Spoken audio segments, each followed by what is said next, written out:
I knew something was wrong the second the key refused to turn. It was a cold Monday morning in late January, the kind that hangs in the air like a breath that never exhales. I had just returned from St. Joseph's Hospital, still in the same jeans I'd been wearing for 2 days, still carrying the same overnight bag I'd packed when Ethan collapsed. The bouquet in my left hand, roses and lilies from his coworkers, had wilted in the back seat of my car overnight. My eyes were swollen, lips cracked from too much crying and too little sleep. I had watched my husband die in the cardiac unit 12 hours earlier. I wasn't ready to face the silence of our house, but I also wasn't ready for what I saw instead. I stepped onto the porch and slid my key into the front door. It jammed. I pulled it out, tried again, nothing. My heart stuttered. I checked the spare, the one hidden behind the loose porch stone. Still no luck. It was like the lock had forgotten me, or worse, rejected me. That's when I noticed the curtains. The white linen ones I'd hemmed myself were gone, replaced by thick velvet panels in a garish floral print I'd never seen before. My stomach dropped. I peered closer through the narrow slit between fabric and wall, squinting against the morning glare. Inside, the living room was cluttered with boxes, cardboard towers where there should have been clean space. A pink velvet pillow sat on my reading chair, a floral teacup on the coffee table, and then I saw her, Diana, my mother-in-law, wearing a navy cardigan and a smile that sent ice crawling down my spine. She was sipping tea, my tea from the wedding china Ethan and I had saved for 3 years to buy. Across from her, casually tossing throw blankets into a basket, was Jocelyn, Ethan's younger sister. They were laughing, moving in, like I didn't exist, like Ethan hadn't died the night before. I knocked. No answer. I knocked again, louder this time, fists trembling, throat raw. After what felt like forever, the door cracked open. Diana's figure filled the frame, composed and calm, her arms folded tightly across her chest like she'd been preparing for this moment for years. "Rachel," she said, tilting her head. "Didn't expect you so soon." "What's going on?" My voice shook. "Why can't I open the door?" She leaned against the frame, perfectly poised. "Because, dear, you don't live here anymore." My mouth opened, but no sound came. I blinked at her, sure I'd misheard. "Excuse me." Diana's smile didn't waver. "Ethan paid for this house. My son, not you. There was no prenup, no child, and no real contribution on your part. It's time this house returned to his real family." For a moment, I thought the cold I felt was from the weather, but it wasn't. It was coming from her. "I'm his wife," I whispered. "We bought this house together. I refinanced it when his business failed." "Oh, please!" Diana cut me off, waving a dismissive hand. "You played house while he worked. Now that he's gone, your lease is up." Behind her, Jocelyn appeared with 2 of my serving plates in hand. "You left the side door unlocked when you went to the hospital," she said with a smirk. "We figured you wouldn't mind." I felt my knees wobble, laughed, not out of humor, but the kind of hollow, stunned disbelief that bubbles up when reality snaps too sharply to bear. "What's so funny?" Diana narrowed her eyes. I steadied myself, wiped a tear that I wasn't even sure came from sadness anymore. "You're unpacking pillows and pouring tea in a house you think belongs to you," I said slowly, "but you have no idea what you've just stepped into." The smile on Diana's face faltered, just for a second. It was the only crack I needed. I turned and walked back to my car.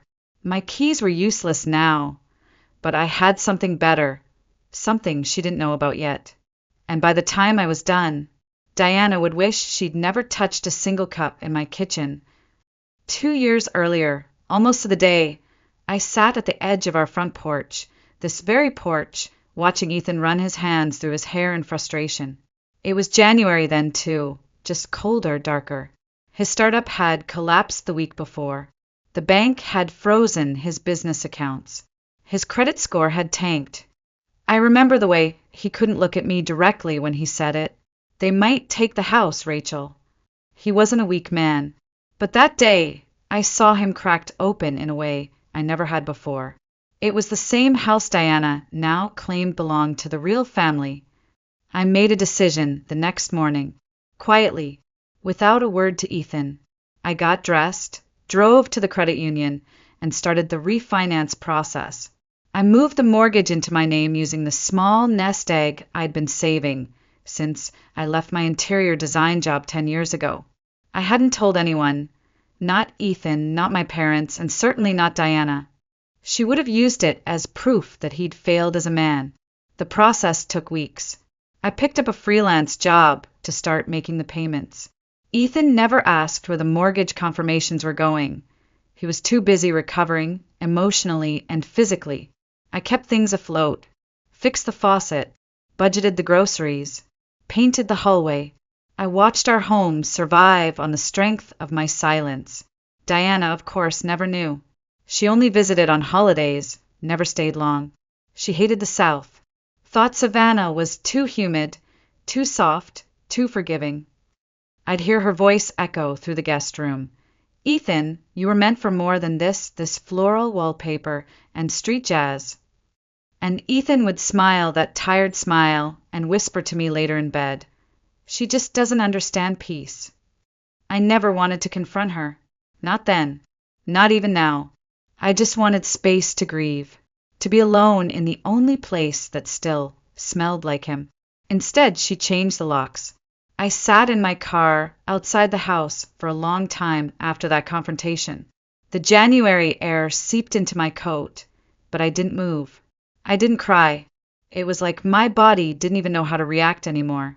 How do you process being widowed and homeless on the same day?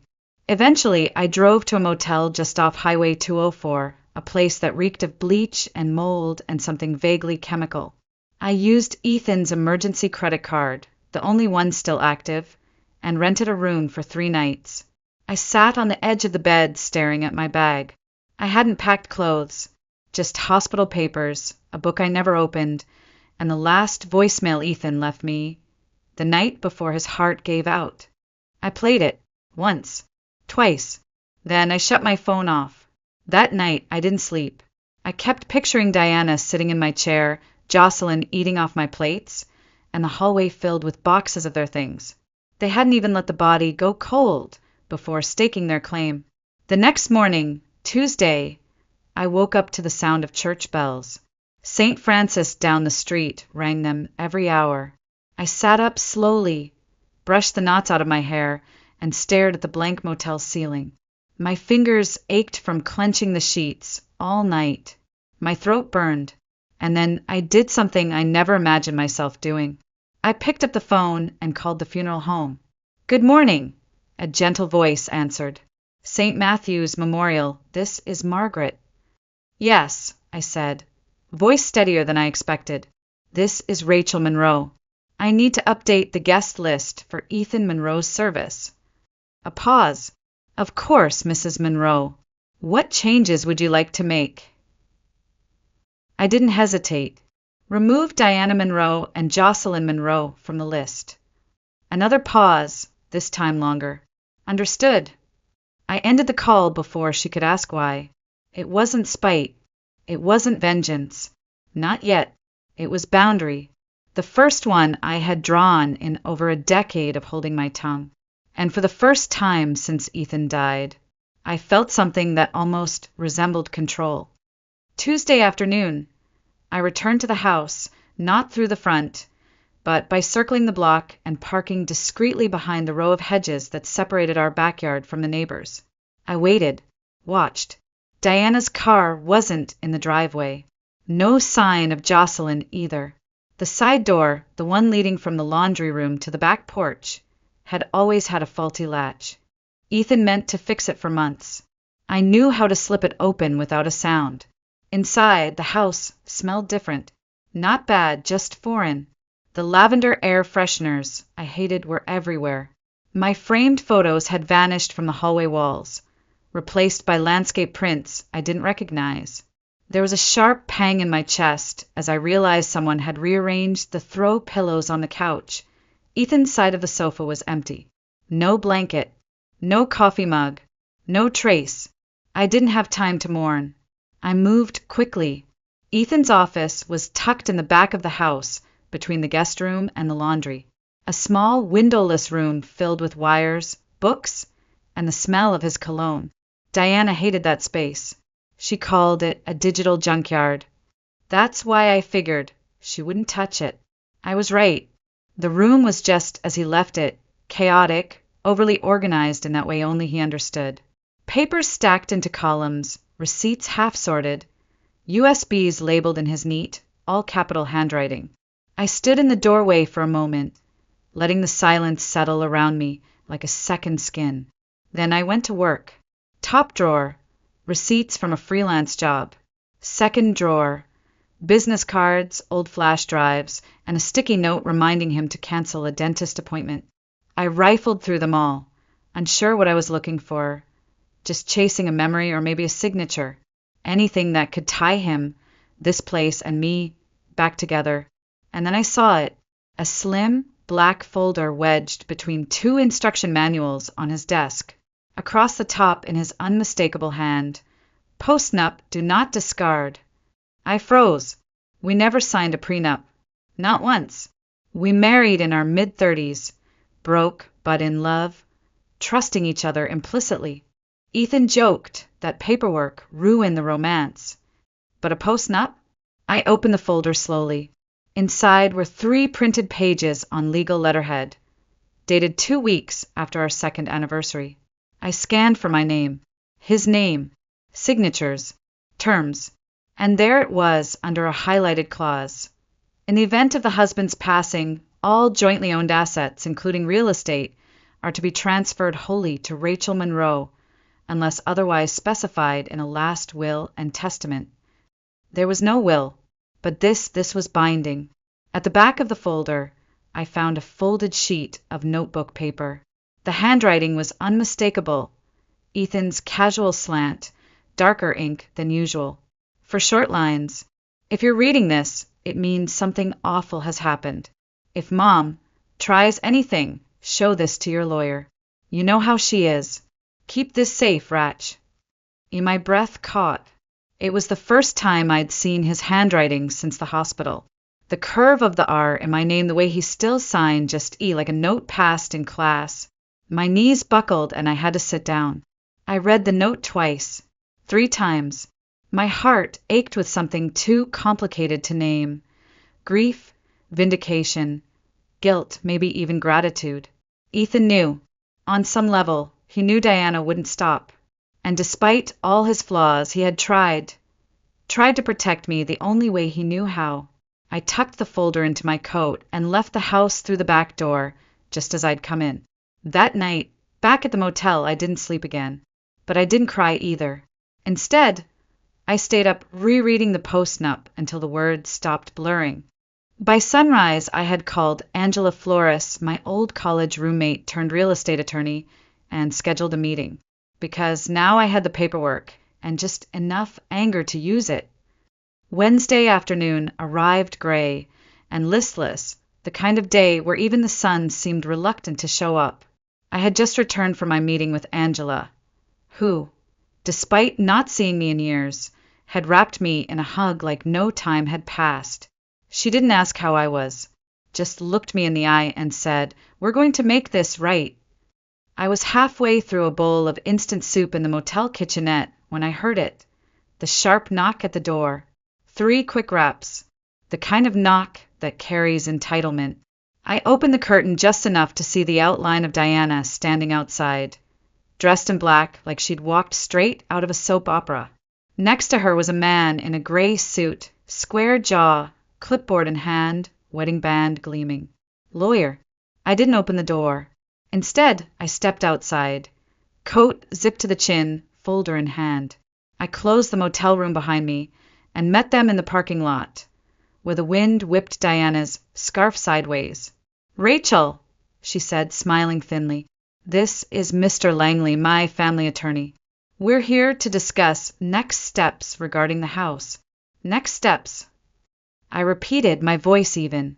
Diana nodded, like this was a real estate negotiation between civil parties and not a home invasion staged during a funeral week. Since Ethan left no will, his estate, including the house, is subject to division among next of kin. As his mother and sister, we have legal rights. I'm his wife, I said, the only legal spouse. Mr. Langley cleared his throat, already uncomfortable. What Mrs. Monroe means is that without a clear testamentary directive, probate law permits certain— I'm so glad you're both here, I interrupted, calm but firm. Saves me a trip to your office. I held up the black folder. Diana's smile faltered. This is a notarized post-nuptial agreement, I said. Signed 3 years ago. 2 witnesses, legal letterhead. It transfers all shared assets to me, the spouse, in the event of Ethan's death. I let the silence sink in. Mr. Langley reached out. May I see that document? No, I said quickly, pulling the folder back. You'll get a copy through official channels. I've already retained counsel. Diana's expression cracked, just slightly. You're bluffing, she hissed. Am I? I asked, stepping back toward my motel door. Because if I'm bluffing, you should feel confident enough to go back to your car and celebrate. But if I'm not, then you've committed trespassing, unlawful entry, and you've tampered with property that doesn't belong to you. Mr. Langley took a step away from her, subtly. You don't get to win this time, Diana said, her voice lower now, venom barely concealed. You were never part of our family. You stole my son from us. I tilted my head. He wasn't a trophy, I replied. He was a man, and I didn't steal him. You pushed him away the second he stopped living by your script. I didn't wait for her to reply. I turned my back and walked inside, locking the door behind me. From the window, I watched them stand in silence for a few seconds before Diana spun around, climbing into the passenger seat like a queen in retreat. The lawyer followed, awkward and flustered. They didn't knock again. That night, I sat on the edge of the motel bed and opened Ethan's letter again. I ran my fingers across the ink, wondering if he ever imagined how fast she'd come for me, how shameless she'd be. Maybe he had. Maybe that's why he wrote it. I didn't sleep much. The adrenaline made rest impossible. My hands kept twitching. My breath came in shallow bursts. But something inside me had shifted. I wasn't just reacting anymore. I was preparing, and the next move would be mine. By Friday morning, the motel room felt like it had absorbed my grief. The air was thick with damp coffee grounds and unopened envelopes. I was sitting at the small fold-out table, trying to focus on sorting the funeral arrangements again. Music, eulogy, seating plan, when I noticed the envelope. No stamp, no return address. Just slid under the door sometime during the night. I stared at it for a long time before picking it up. Inside was a neatly typed document from the Chatham County Probate Court. The letterhead was crisp, the ink fresh. My name was printed in bold near the top. Rachel Monroe, respondent. My pulse jumped. To whom it may concern, this court has received a formal petition filed by Mrs. Diana Monroe, mother of the late Ethan Monroe, challenging the validity of the property transfer and postnuptial agreement dated June 5th, 3 years prior. The petitioner alleges that undue influence, mental distress, and coercion may have impacted the decisions of Mr. Monroe in the months preceding his death. I stopped reading.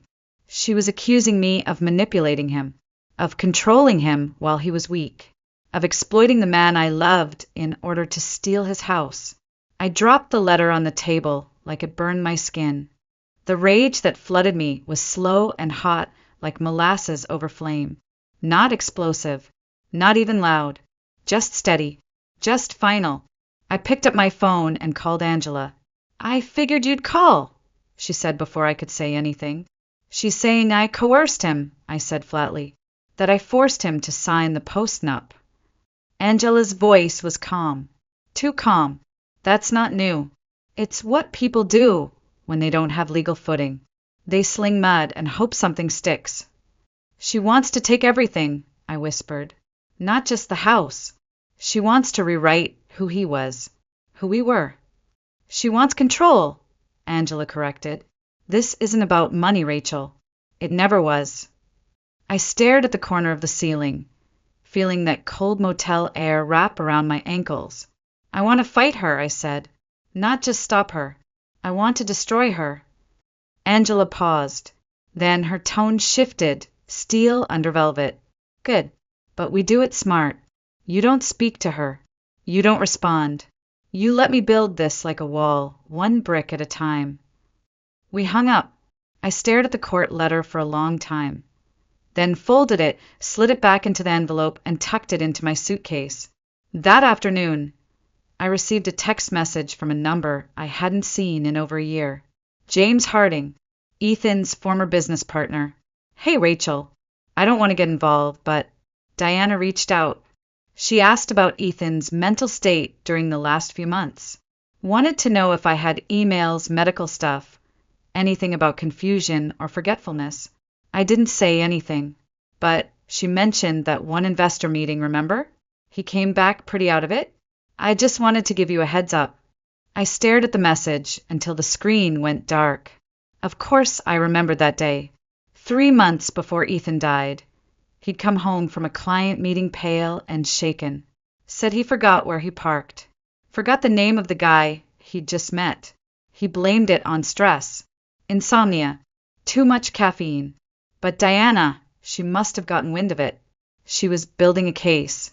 If she could convince the court that Ethan hadn't been of sound mind, even if it was all circumstantial, she could unravel everything. Undue influence was hard to disprove, especially if it came with whispers with concerned family and unanswered questions. That was the moment I remembered something Ethan said, almost offhand, one night after dinner. I have an appointment at St. Michael's next week, he'd said. Neurology just to rule stuff out. Probably nothing. I hadn't gone with him. He told me not to worry. I scrambled off the bed, yanked open my suitcase, pulled out the folder of documents, and dumped it across the bedspread. I tore through everything, utility bills, mortgage receipts, old birthday cards, even a dentist reminder. Then, tucked inside a pile of unopened mail from 3 months ago, I found it. A sealed envelope from St. Michael's Neurology Clinic. I opened it with shaking fingers. Dear Mr. Monroe, following your recent cognitive assessment, we are pleased to inform you that your results fall within the normal range. No signs of early cognitive decline were detected. I read it 3 times before I finally let out the breath I'd been holding for a week. He had been okay, and now I had proof. Monday morning, 1 week since Ethan died, 5 days since Diana filed the petition, 72 hours since I found the neurologist's letter that would change everything. The courthouse on Montgomery Street was cold even in spring. Steel benches, marble floors, that sterile echo of shoes clicking, paper shuffling, and whispered accusations. Angela met me on the steps, hair in a tight bun, folder in hand, eyes sharp. Ready? She asked softly. I am, I said, and I was. For the first time in days, I stood with both feet grounded. Inside, the courtroom wasn't full, just a scattering of people. Diana in the front row, dressed in funereal black lace, her posture immaculate, a tissue already clutched like a prop. Jocelyn sat beside her, head bowed, the perfect daughter in mourning. On their side, Mr. Langley, the same man with the clipboard from the motel. I didn't look at them. Angela and I sat at the respondents' table. My hands trembled under the surface, but I kept my back straight. I wasn't here to beg. I was here to protect what Ethan and I had built. The judge, a woman in her 60s with silver glasses and tired eyes, called the session to order. Mr. Langley went first. His voice was careful, gentle, designed to paint Diana as a concerned mother, not a bitter one. He spoke of Ethan's sudden demise, of unanswered questions, of documents signed during times of emotional vulnerability. He avoided the word coercion, but let it hover in the air like smoke. Diana cried once, right on cue. Angela stood slowly when it was our turn. She didn't perform. She didn't raise her voice. She simply laid down the facts like cards in a poker game. The notarized post-nup, the house deed in my name, the mortgage payments made exclusively for my account, and finally the letter from St. Michael's Neurology, signed, dated, sealed. Angela handed the copy to the judge and said one sentence that quieted the entire room. This is dated 3 months before Mr. Monroe's death and confirms his full mental capacity. Mr. Langley stammered, tried to pivot. Even so, Your Honor, we must consider the emotional dynamics. Do you have documentation? The judge asked flatly. Medical records? Testimony from a licensed physician? Any evidence of diminished capacity? He faltered. No, Your Honor. Then I see no grounds, the judge said, already writing. The post-nuptial agreement is legally binding. The deed is in Mrs. Monroe's name. This house legally belongs to her. Case dismissed. Just like that, the gavel came down like thunder in my ears. I didn't cheer. I didn't smile. I just exhaled long, slow and silent. The kind of breath you don't realize you've been holding until you finally let it go. Outside the courthouse, the sky was a deep blue. Birds chirped in the oak trees like nothing had happened at all. I didn't expect her to follow me, but she did. Diana caught up on the courthouse steps, heels clicking like gunshots on stone. You may have won the house, she said, voice like glass, but you'll never erase me. I'm his mother. I turned slowly. You already erased yourself, I said. She blinked. What? You erased yourself the moment you tried to rewrite who he was. The moment you broke into our home, stole his things, lied under oath. Ethan knew who you were, Diana. That's why he wrote the letter. That's why he signed the post-nup. Her face cracked, not much, but enough. I leaned in.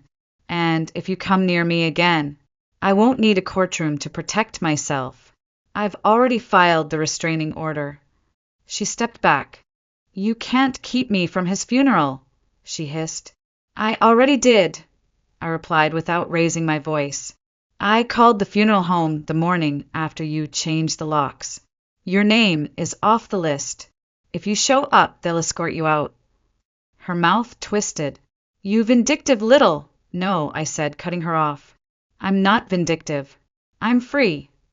And I walked away, head high, not once looking back. The chapel smelled like lilies and cedar polish. It was Tuesday, exactly 1 week after Ethan's heart gave out. The service had been scheduled for noon, but by 11:15, the pews were already filling. Friends, neighbors, a few of Ethan's old clients. Some had driven in from Atlanta, others from Charleston.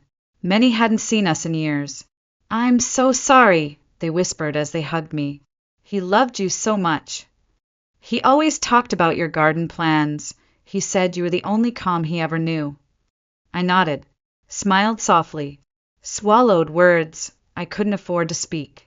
Angela arrived just before 11:30 and sat quietly near the front, not as my attorney today, but as a friend. She didn't say anything. She didn't need to. The musicians tuned quietly in the corner. The minister stood near the altar, flipping through notes. The urn sat on a small table wrapped in blue velvet, Ethan's favorite color. I'd chosen it myself. And then I saw them. 2 silhouettes slipping into the back pew, barely noticeable if you weren't looking. But I was. Diana, Jocelyn, dressed in black, perfectly coordinated, hair pinned, veils subtle but unmistakable, mourning clothes, theater costumes, masks. They weren't on the guest list. I'd made sure of that. The funeral home had assured me they would be stopped at the door, but someone must have looked away at the wrong moment. And now, there they were, pretending to belong. I stood frozen for a moment, staring across the chapel. My breath caught. My heart pounded, not from grief but fury. I had buried Ethan once already. I would not let them dig him up for show. Angela turned toward me, slightly. Want me to handle it? She whispered. I shook my head. No, I would do it myself. I walked slowly down the aisle, heels echoing in the sudden silence. Every head turned. The music paused. Even the minister stepped aside, sensing something sacred in motion. When I reached the back, Diana looked up. Her smile was small. Jocelyn's eyes flickered away. "You're not supposed to be here," I said quietly.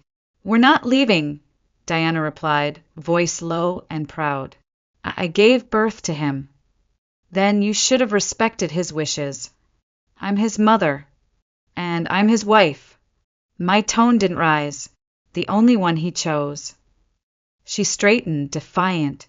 "You can't stop me from mourning my own son." "Not mourning," I said.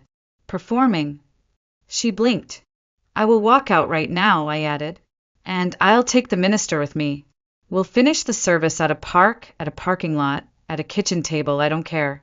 But you will not sit here and pretend you didn't try to erase him. You don't get to use his death for dignity you never earned." For a second, no one moved. Then, Jocelyn's voice broke the silence. "Mom," she said softly, without meeting anyone's eyes. "Let's go." Diana turned toward her, stunned.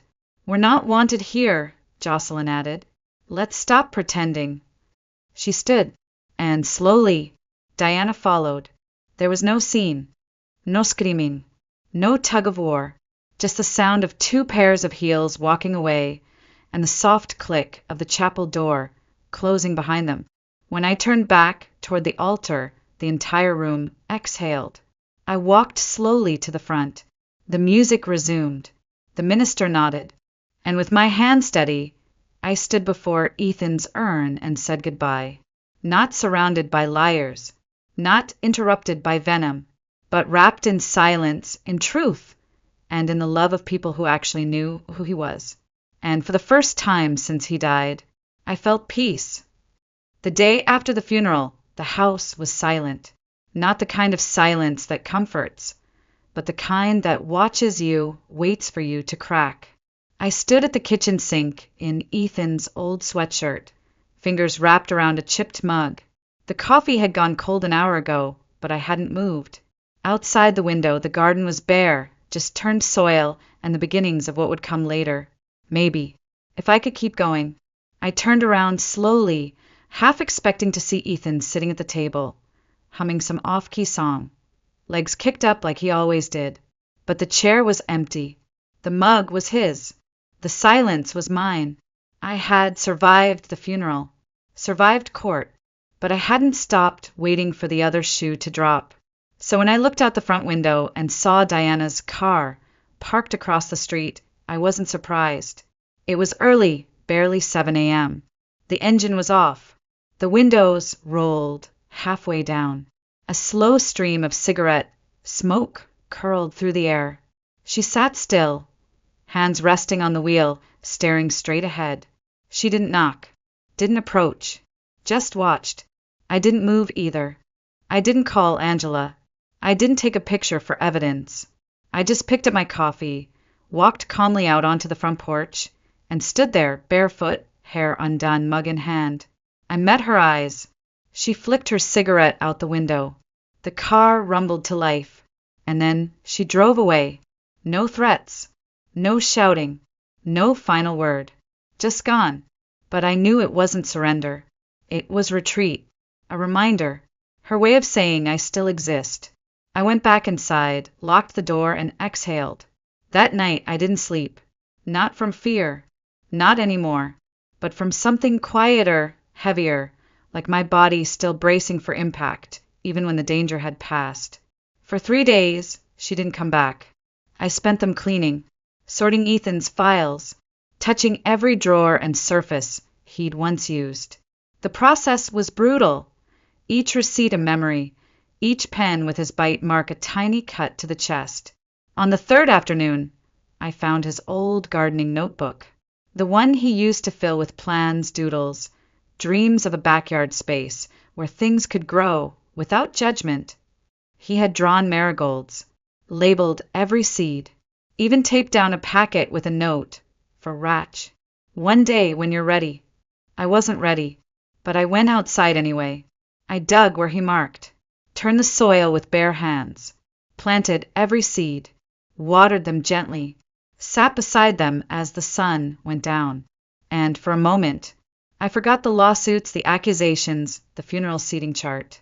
I remembered his hands, his laugh, his stupid gardening hat.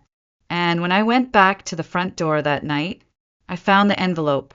No stamp, no handwriting, just 6 words printed in bold block font on a sheet of plain paper. This house will always be mine. I stared at it for a long time. Then I laughed, not bitterly, not out of rage, just lightly, with something that sounded like release. She had nothing left, no claim, no proof, no presence, just 6 words from a woman who had already been removed from my will, my wedding, my life. I took the paper outside, walked to the garden, dug a small hole in the soil under Ethan's marigold bed, buried the letter deep, covered it with earth. Fertilizer, I thought. Maybe something good would grow from it. I brushed the dirt from my fingers and whispered, "You don't haunt me any more." Then I went inside and made tea, with cinnamon, because Ethan always said grief needed something sweet. Spring came early that year. The air smelled like turned earth and lemon blossoms. The garden outside, once just dark soil and scribbled dreams in Ethan's notebook, was beginning to stir. Shoots pushed through the dirt, small and stubborn. Green things fought their way toward the sun. Every morning, I watched them with coffee in hand, wrapped in Ethan's flannel shirt. No muck-up, no expectations, just breath. I didn't hear from Diana again. Not a letter, not a phone call, not another car parked across the street. Whether it was the restraining order or the garden, or simply the truth finally sinking in, I didn't know. And I didn't care. She was no longer a presence, just a shadow in the rearview mirror. A past tense. The house changed with the season. I painted the guest room a soft sage green, took down the photos she'd replaced, and put up new ones of me and Ethan at the lake, of our dog Max before he passed, of sunsets we'd chased instead of arguments we'd avoided. I cleaned out the office, but left one drawer untouched. His drawer, not as a shrine, just as a promise. Some nights, I sat by the window and talked to him aloud, about the garden, about the marigolds, about how, somehow, I was still here. I didn't expect answers, but sometimes the wind shifted just right and I felt less alone. I also went back to work, not out of desperation, but out of choice.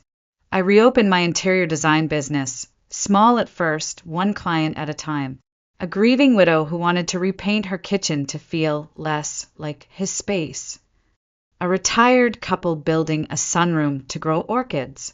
A young woman who just left her fiancé and wanted her apartment to feel like hers again. They didn't know my story, but I saw pieces of myself in every one of them. I designed like I was planting, with care, with vision, with a quiet kind of power. One Saturday morning, as I trimmed back the rosemary in the kitchen window, I noticed an envelope had arrived by regular mail. No threats, just a check, a refund from the funeral home. The card inside said, "You handled everything with grace. Ethan would have been proud." No signature, no return address, but I recognized the handwriting. It was Jocelyn's. I tucked the note into the back of Ethan's garden journal. It didn't change the past, didn't fix anything, but it was something, and something was enough. By early summer, the marigolds bloomed in full, a burst of gold and orange, so bright they almost looked like fire. I sat beside them barefoot, dirt under my nails, sun on my cheeks, and I whispered the final thing I needed to say. I didn't win because I took something from you, Diana. I won because I refused to let you take me. The wind rustled through the leaves. The chimes on the porch sang a soft, crooked song, and somewhere inside the air, I could almost hear Ethan laugh. They always say that grief fades with time. It doesn't. It changes. It shifts. It softens at the edges, maybe, but it never disappears. It just folds itself into your routine, into the tea you make in the morning, into the silence between songs on the radio, into the way your hand still reaches for someone who isn't there. Ethan is gone. That is the truth. But so is the woman I used to be. The woman who kept the peace at any cost. Who let her mother-in-law speak over her, push her out, claim what wasn't hers. Who sat at the end of long dinners, smiling through invisible wounds. Who disappeared so someone else could feel seen. That woman died the day Ethan did. And in her place, I planted something else. Not revenge, not bitterness, just roots. The garden out back is wild now. Not messy, not untamed, just alive. Marigolds and mint, rosemary and lavender. I added a bench near the back fence, beneath the maple tree Ethan once wanted to hang wind chimes from. I sit there some evenings not to cry, but to remember who I've become. It turns out the sweetest revenge isn't courtroom victory. It's the quiet click of a door locking from the inside. It's drinking coffee in your own kitchen without fear. It's breathing deeply in a space that no longer smells like shame. I don't tell people everything that happened. Not always. But when someone asks some widow at church, some woman at the market whose hands shake while she writes a check, I tell them the truth in pieces. I tell them, you don't have to be polite to someone who erases you. You're not selfish for locking your doors. You don't owe anyone access to your peace. And then I tell them about the garden. How it bloomed from a battlefield. How it feeds me, calms me, holds me. How sometimes something small and beautiful can grow exactly where you thought your world had ended. That's not a metaphor. That's survival. And now, months later, I don't walk like I used to. I don't apologize for taking up space. I don't explain why I changed the locks. I don't flinch when I pass that stretch of road where her car once sat, silent and waiting. Because she's not waiting anymore. She lost. And I'm not angry. I'm just done. This house is mine. This life is mine. This voice, this calm, steady, stubborn voice is finally mine. And I'll never hand it over again.